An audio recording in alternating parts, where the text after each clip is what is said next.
השתוללו בטנטורה, זה היה משהו נורא. טנטורה היה כפר עשיר, בתים יפים, גרים כמו אירופאים, אתה יודע, וגם אנשים היו לבושות ויפה, וזה באמת היה כפר... אחד אנס שם איזה ילדה בת 16, משהו כזה, אתה מבין? אבל זה מכוער מאוד, היה לנו בחור אחד, הוא נפטר, הוא היה פרא אדם, הוא לקח פשוט מאוד, ורצח אותם בתוך המכלאות. בתוך המכלאות, הם היו במכלאות, אתה יודע, חוטי ברזל כאלה, עגולים כאלה, אספו כל הגברים. הם יושבים שם, כולם, על הרצפה, ובא מישהו ולוקח תת מקלע ומתחיל זה, מחליף מחסנית, מה אתה חושב זה?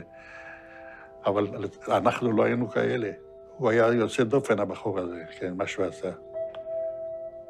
והשתיקו את הדבר הזה, והיו חבר'ה שלקחו את הלוויורים ורדפו אחרי חבר'ה ושרפו אותם.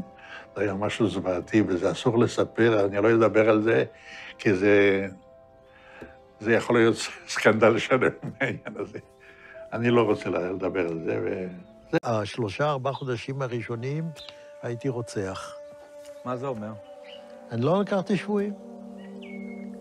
בזמן קרב, אם מישהו ירים ידיים, משהו כזה, לא לקחתי שבויים. זה זעזע אותי עד כדי כך, לא יכלתי לעבור לסדר היום. אם היה עומדת כיתה של זה עם ידיים למעלה, אז באותו יום הייתי רואה אותי, הייתי קוצר את כולם, עד כדי כך. כמה אתה חושב אנשים הרגת ככה? לא ספרתי. אני לא יכול לדעת בחיי. היה לי מקלע עם 250 כדורים. תראה, יריתי, נלחמתי כולם. אני לא יכול לספור.